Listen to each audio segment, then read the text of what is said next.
이 세상의 순간적인 것이 아닌 영원한 영적 세계, 우리 하나님께 우리의 시선을 함께 돌립시다. 찬양합시다.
오직 주님의 신실하심을 의지하여 요동치 아니하리 외쳤습니다. 우리가 흔들리지 않게끔 예수님의 아름다움을 확실하게 뚜렷하게 오늘의 묵상을 통하여 보여주세요. 성령님이여 역사해 주시옵소서. 감사드리며 예수님의 이름으로 간절히 기도합니다. 아멘. 오늘은 여러분들에게 요나의 표적대에서 말씀드리고 싶습니다. 주님께서 요나의 표적대에서 말씀하셨을 때는 예수님의 인기가 막 오르고 있었을 때였습니다. 여기 누가복음 11장 같이 읽어볼까요? 29절부터 누가복음 11장 29절 무리가 모였을 때에 예수께서 말씀하시되 이 세대는 악한 세대라. 스톱!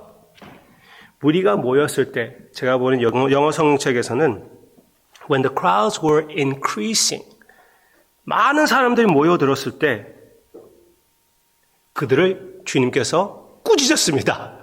악하다고 얘기하는 거예요. 대환영합니다. 어서 오세요. 그게 아닙니다. 악한 세대라고 얘기하십니다. Alright. 그 다음에 하시는 말씀. 그게 중요해요. 나중에는, 오늘 묵상하면 나중에는 아주 중요합니다. Alright. 표적을 구하되 요나의 표적 밖에는 보일 표적이 없나니 요나가 니느웨 사람들에게 표적이 됨과 같이 인자도 이 세대에 그러하리라. 심판 때에 남방 여왕이 일어나 이 세대 사람을 정죄하리니 이는 그가 솔로몬의 지혜로운 말을 들으려고 땅끝에서 왔음이거니와 솔로몬보다 더 큰 이가 여기 있으며 심판 때에 니느웨 사람들이 일어나 이 세대 사람을 정죄하리니 이는 그들이 요나의 전도를 듣고 회개하였음이거니와 요나보다 더 큰 이가 여기 있느니라. 아멘. 솔로몬보다 더 큰 이, 요나보다 더 큰 이가 여기에 있다고 주님께서 말씀하시면서 요나의 표적을 보여주실 것이라고 말씀해 주시고 있습니다. 예수님의 사역과 요나의 사역 비슷한 점이 무엇입니까? Alright. 일단 요나는 이방인들에게 보냄을 받았습니다. 예수님은 의로운 자들, 바리새인들을 위하여 찾아오지 않으셨습니다. 이때는 바리새인들 같은 사람들, 완전히 자기의 삶을 올바르게 살며 모든 사람들로 하여금 인정받는 사람들을 위하여 메시아가 온다고 생각했는데 예수님이 오셨을 때는 세리인들, 창녀들, 몸에 질병이 많은 나병 환자들, 심지어 그들을 위하여 주님께서 오셨잖아요. 이방인들 위하여 주님께서 오셨습니다. 또 마태복음에서 얘기할 때는 요나의 표적은 요나가 물고기 뱃속에 들어간 것처럼 메시아도 땅속으로 들어가서 죽음 가운데 계시다가 살아나실 것을 얘기해 주셨습니다. 예수님의 부활이 요나의 표적입니다.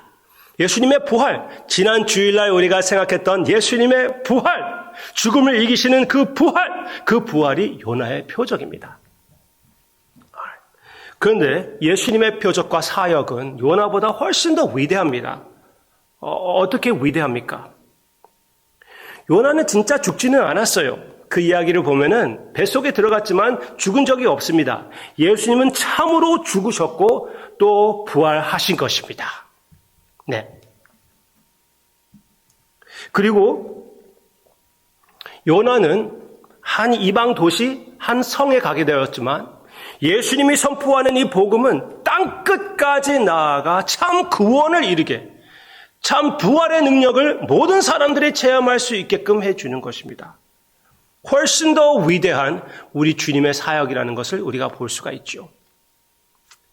이 표적을 이 모든 사람들이 이 세대가 봤으면서도 불구하고 예수님을 믿지 않았습니다. 예수님이 꼭 주시고 싶어 했던 그 표적은 제대로 파악하지 못하고 예수님을 믿지 않았습니다. 이 많은 무리들은 예수님의 여러 가지 표적을 보고 예수님을 따랐습니다. 배불리 먹는 것을 체험하고 병 치료받는 것을 체험하고 그리고 혹 이 나라를 다스리며 이방인들을 완전히 짓누르고 참 유대인의 왕으로서 우리의 삶을 바뀌어주실 우리 주님을 바라보고 있었죠. 그렇게 될 수도 있습니다. 그렇지만 그런 모든 표적은 참 메시아, 영원한 메시아이신 예수님을 보여주시는 것이고 그리고 땅끝까지 이 복음이 나아가 이 세상을 뒤집힐 것을 예수님의 꿈은, 예수님의 그림은 훨씬 더 큰데 그것을 받아들이지 못하고 예수님을 외면하며 예수님을 십자가에 못 박았던 사람들입니다. 이 세대는 참으로 악한 세대였습니다. 그러나 우리는 요나보다 훨씬 더 위대하신 주님, 요나는 불순종하는 선지자였지만 예수님은 온 마음으로 순종하시면서 아버지의 그 명령을 따르시는, 받드는 생명을 바쳐 받드시는 우리 주님, 선지자를 넘어서서 메시아가 되어주시며 하나님의 아들이신 주님을 영접한 우리의 삶으로서 절대로 순간적인 표적으로 마음에 쓰지 말고 영원한 것을 보여주는 그 목적을 위하여 이 모든 표적들을 사용합시다. For instance, 우리 가운데에 하나님께서 역사하사 많은 사람들이 치료를 받았습니다. 그런데 그 치료를 받음으로 인하여 그냥 순간적인 그 몸의 치료로 기뻐하는 것이 아니라 영원한 완전함이 되어주시는 주님을 바라보며 주님께 영광을 돌리며 주님을 더욱 사랑해야죠. 그리고 혹 지금도 우리 교회가 많이 자라긴 자랐지만 숫자적으로 꽉 차가지고 몇 번씩 예배를 드려야 되고 그런 것으로 인하여 다른 사람들한테 우리 교회에 대해서 얘기할 때 인원수가 많아지는 것 대하여 우리는 얘기할 것입니까? 그게 우리가 자랑이 되면 안 되지요. 예수님께서 그렇게 하셨다고 그 말하는 것도 좋지만 하나님께 영광을 돌리는 것이지만 결국은 하나님의 나라는 우리보다 훨씬 더 큰 것이고 거기에 조금 참여할 수 있는 기회를 주신 우리 주님께 영광을 돌리는 것이죠. 항상 우리의 마음에는 더 큰 그림을 그리는 우리 모두와 또 이 목사가 되시기를 바랍니다. 저도 앞으로 우리 교회에서 그런 숫자적인 부흥이 있다면은 그때에서 거기에 취해가지고 다른 목사님들을 만날 때 인원수를 자랑할 기회를 찾거나 아니면은 우리 교회에 한 500명이 있다고 생각해 보세요. 그런데 그쪽에서는 한 200명으로 생각한다고 그렇게 얘기하면은 뭐 자존심이 상하고 그렇게 되기 쉽거든요. 네.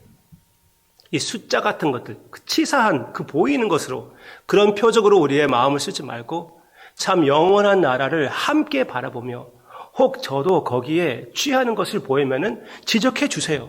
바로 회개하기로 결심하겠습니다.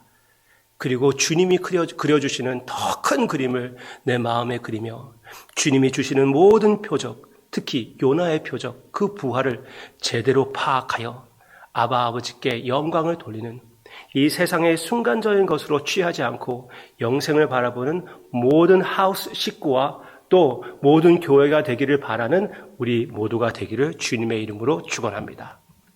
기도하겠습니다.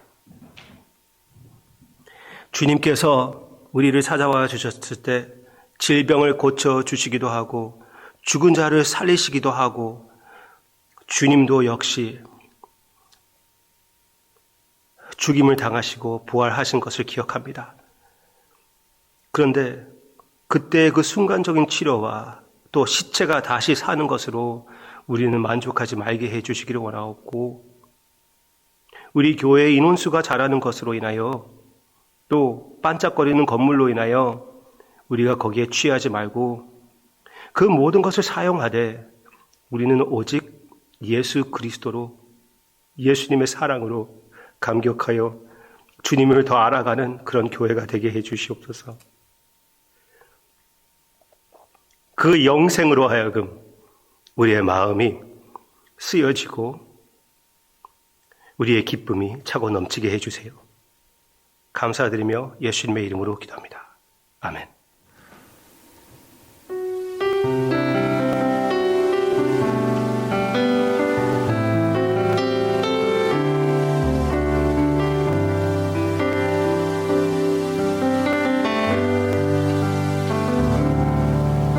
다 표현 못해도 다 표현하리라 다 고백 못해도